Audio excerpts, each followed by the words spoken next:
Bishnupur, where every brick tells a story. হ্যাঁ, বিষ্ণুপুরের আনাচে কানাচে ইটের পরদে পরদে ছড়িয়ে রয়েছে ইতিহাস। তো হ্যালো বন্ধুরা, welcome to our Bishnupur diaries part 3 and our next destination Jorbangla বা জোড়বাংলা।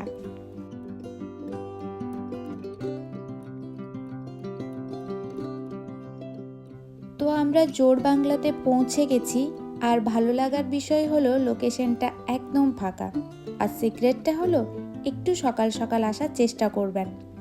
তো সুন্দর বাগান দিয়ে ঘেরা এই মন্দিরটিও রাজা প্রথম রঘুনাথ সিংহ নির্মাণ করেছিলেন।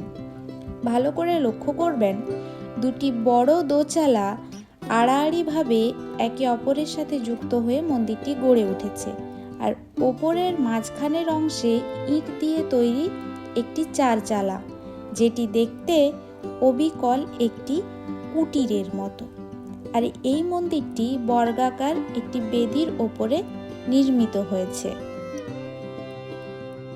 সারা মন্দির জুড়েই ইসলামিক ও রাজস্থানী আর্টের ছোঁয়া রয়েছে, আর এই মন্দিরের সৌন্দর্যকে বহুগুণে বাড়িয়ে দিয়েছে টেরাকোটার এই অসাধারণ কাজগুলি।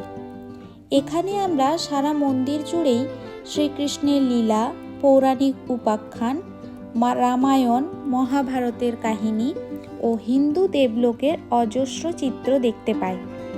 এছাড়াও লক্ষ্য করবেন, সমসাময়িক সমাজ জীবনের চিত্র, শিকারের চিত্র ও সুন্দর ডিজাইনের ফুল পাতার ছবি ফুটিয়ে তোলা হয়েছে এই টেরাকোটা আর্টের মাধ্যমে।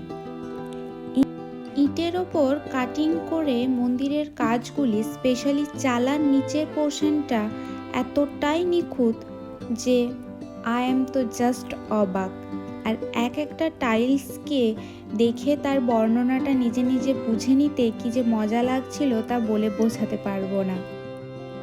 তো সুন্দর এই স্থাপত্যের সাথে নিজেকে ফ্রেমবন্দি না করলে সেটা তো অন্যায় হবে, তাই চটপট খানিক ছবি তুলে নিলাম।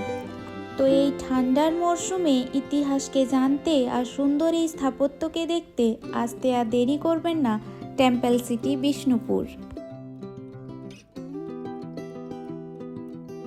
তো জোড়বাংলো থেকে বেরিয়েই আমরা চলে এলাম সামনের এই পোড়ামাটির দোকানগুলিতে, আর ঘর সাজানোর অসাধারণ সুন্দর সুন্দর জিনিস রয়েছে এই দোকানগুলিতে। দোকানের এই পার্টটা একটু অন্যভাবে নজর কেড়েছে। এগুলি হলো ফ্লাওয়ার ভাস।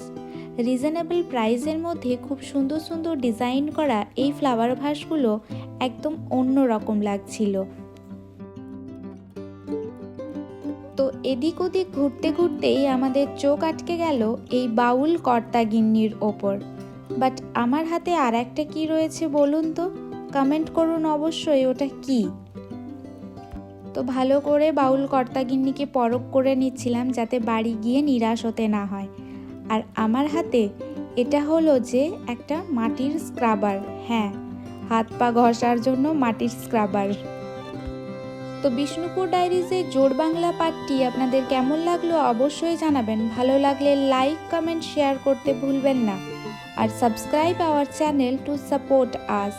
ততক্ষণের জন্য সবাই ভালো থাকবেন। দেখা হচ্ছে নতুন একটি ভিডিওতে। টাটা।